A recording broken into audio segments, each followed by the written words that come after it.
Hello प्यारे बच्चों, आप सभी का इस प्यारे से चैनल राजपूत मैथ क्लासेस में बेटा स्वागत है।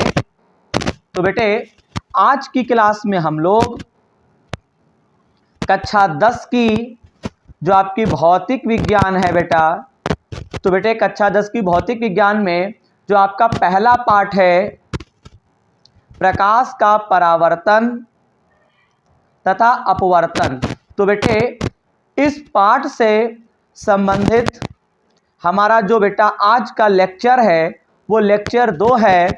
इस लेक्चर 2 के अंतर्गत हम लोग बहुत ही महत्वपूर्ण टॉपिक के बारे में डिस्कस करेंगे। अगर बेटा आप पिछली वीडियो देखना चाहते हैं तो बेटा आप हमारे चैनल की प्लेलिस्ट में जाएंगे और वहां पे आपको कक्षा 10 की भौतिक विज्ञान का कंप्लीट आपको वीडियो मिल जाएगी। ठीक है, एक एक परिभाषा आपको समझाया जा रहा है। और बेटे ये मेरा आपसे वादा है, कक्षा 10 की कंप्लीट साइंस को हम आपको अपने चैनल पे आपको उपलब्ध कराएंगे। और बेटे आपको केवल हमारे साथ कॉपी पे लिखते चलना है, यानी वीडियो 1 के अंतर्गत आपको मैंने जैसा पढ़ाया, वीडियो 2 के अंतर्गत जैसा पढ़ाया, आपको वीडियो के अनुसार नंबरिंग से आपको कॉपी में आपको लिखते चले जाना है हर वीडियो को देखते हुए। 100% साइंस में अगर नंबर लाना है 100 में 100 तो बेटा आपको ये कार्य करना है। तो चलिए आज की क्लास की बेटा हम लोग शुरुआत करते हैं। पिछली वीडियो आप हमारे चैनल की प्लेलिस्ट से देख सकते हैं। तो बेटे आज का हमारा जो टॉपिक है, जो बेटा आज हमको पढ़ना है, वो बेटा हमें ये पढ़ना है, जरा ध्यान देंगे बेटे, आपको आज क्या क्या पढ़ना है इसके बारे में बेटा हम लोग डिस्कस यहाँ पे अभी करेंगे। तो बेटा हम आपको बताना चाहेंगे, सबसे पहले हमको पढ़ना है आज की क्लास में प्रकाश की किरण, यानी रे ऑफ लाइट। बेटे प्रकाश की किरण का मतलब क्या होता है? किसी समांग माध्यम में प्रकाश एक बिंदु से दूसरे बिंदु तक जिस ऋजुरेखीय मार्ग से होकर गुजरता है उसे प्रकाश की किरण या प्रकाश किरण कहते हैं। बेटे समांग माध्यम का, समांग का मतलब होता है मिक्स। तो बेटे समांग माध्यम में अगर कोई प्रकाश है तो बेटा एक बिंदु से अगर वो दूसरे बिंदु तक बेटा पहुंच जाता है, यानी समांग माध्यम है और प्रकाश एक बिंदु से दूसरे बिंदु तक अगर पहुंच जाता है सीधी रेखा में, लगभग, ये तो पता ही है प्रकाश जो होता है वो लगभग सीधी रेखा में इस प्रकार से गति करता है। तो एक बिंदु से दूसरे बिंदु तक अगर ऋजुरेखीय मार्ग से होकर गुजरता है तो बेटे हम इस चीज को बेटा बोलते हैं प्रकाश की किरण। क्या बोलते हैं? प्रकाश की किरण बोलते हैं। आई होप कि बेटा आप इस बात को समझ गए होंगे। ठीक है, मेरे साथ कॉपी पे करते जाइएगा मेरे लाल। आगे बेटा आपको पढ़ना है प्रकाश किरण पुंज। बेटे बीम ऑफ लाइट, बेटे एक ही दिशा में जाने वाले प्रकाश किरण के समूह को प्रकाश किरण पुंज कहते हैं। बेटा इसका ये मतलब हुआ बेटे एक ही दिशा में। मेरे बच्चे ये प्रकाश की किरण है, ये प्रकाश की किरण है, प्रकाश की किरण है। तो ये बहुत सारी किरणें थी और ये एक ही दिशा में अगर जाएंगी तो हम कह सकते हैं मेरे बच्चे ये प्रकाश किरण की पुंज है। ठीक है, आपको समझने में कोई दिक्कत नहीं हुई होगी। अब बेटा हम लोग क्या करते हैं, आगे बढ़ते हैं। अब बेटा देखिएगा आगे हमारा क्या है। आगे क्या है, प्रकाश किरण पुंज जो होते हैं ये आपके 3 प्रकार के होते हैं। कितने प्रकार के होते हैं? प्रकाश किरण पुंज जो होते हैं बेटा आपके 3 प्रकार के होते हैं। अब बेटा यहाँ पे अब कौन कौन से हमारे प्रकार हैं जरा उनके बारे में डिस्कस करते हैं। पहला आपका है अभिसारी, कन्वर्जेंट, यानी अभिसारी का बेटा मतलब क्या होता है सुनिएगा, यदि आपतित प्रकाश की सभी किरणें, यदि आपतित प्रकाश की सभी किरणें एक बिंदु पर मिलती हों तो उसे अभिसारी प्रकाश किरण पुंज कहते हैं। आपतित का मतलब होता है गिरना, यानी बहुत सारी प्रकाश की किरणें आ रही हैं, बहुत सारी प्रकाश की किरणें आ रही हैं और वो एक ही बिंदु पर अगर केंद्रित हो जाती हैं तो बेटा हम कह सकते हैं अभिसारी प्रकाश किरण पुंज। ठीक है बेटा, क्लास को हम आगे बढ़ाते हैं और बेटा हमको आगे क्या पढ़ना है इस पे बेटा हम लोग चर्चा करते हैं। अब देखिए बेटा, अब आपको यहाँ पे चर्चा क्या करना है, जरा ध्यान दीजिएगा। क्या है? अपसारी, डिवर्जेंट। ठीक है, आपको पता है प्रकाश किरण पुंज 3 प्रकार के होते हैं। पहला आपको मैंने पढ़ाया अभिसारी, अब पढ़ाएंगे अपसारी।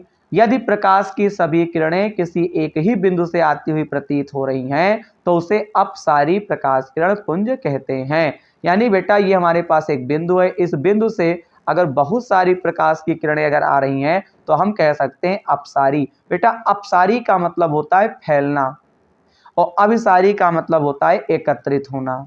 ठीक है, यानी प्रकाश की जब बहुत सारी किरणें जब एक ही बिंदु पर केंद्रित हो जाएंगी, एक ही बिंदु पर, इसको बोलते हैं अभिसारी।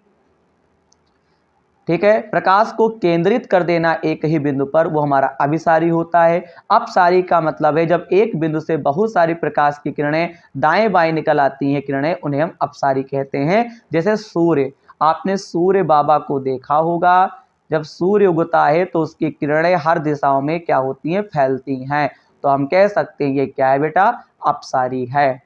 ओके, आगे बेटा आपका क्या है, जरा ध्यान देंगे। समांतर, यदि प्रकाश की सभी किरणें आपस में कभी ना मिलती हों और सदैव एक दूसरे के समांतर रहती हों तो उसे समांतर किरण पुंज कहते हैं। इसका बेटा क्या मतलब हुआ, यदि प्रकाश की सभी किरणें, बेटा मैं आपको समझाता हूं, ये प्रकाश की किरण है, ये प्रकाश की किरण है, ये प्रकाश की किरण है। अब मुझे जरा एक ये बात डिस्कस करो अच्छे से। देखो बेटा, ये प्रकाश की किरण है, एक ये प्रकाश की किरण है और ये तीसरी प्रकाश की किरण है। अब देखो, ये प्रकाश की किरण और ये प्रकाश की किरण, इनके बीच में जो डिस्टेंस है वो क्या है, एक समान है। और दूसरी एक बेटा, कभी ये चीज, ये जो डिस्टेंस है ये कभी एक में ना मिल जाए। जैसे बेटा ये मिल गया, यानी एक में बेटा ना मिलना चाहे, वही बेटा आपको समझाने का प्रयास किया जा रहा है। यदि प्रकाश की सभी किरणें आपस में कभी ना मिलें और सदैव एक दूसरे के क्या रहे हो, समांतर हो। देखो समांतर हैं, जब समांतर रहेंगे मेरे बच्चे, जब समांतर रहेंगे तो हम कह सकते हैं उसे समांतर किरण पुंज कहते हैं। तो बेटा आपको समझ में आ गया होगा।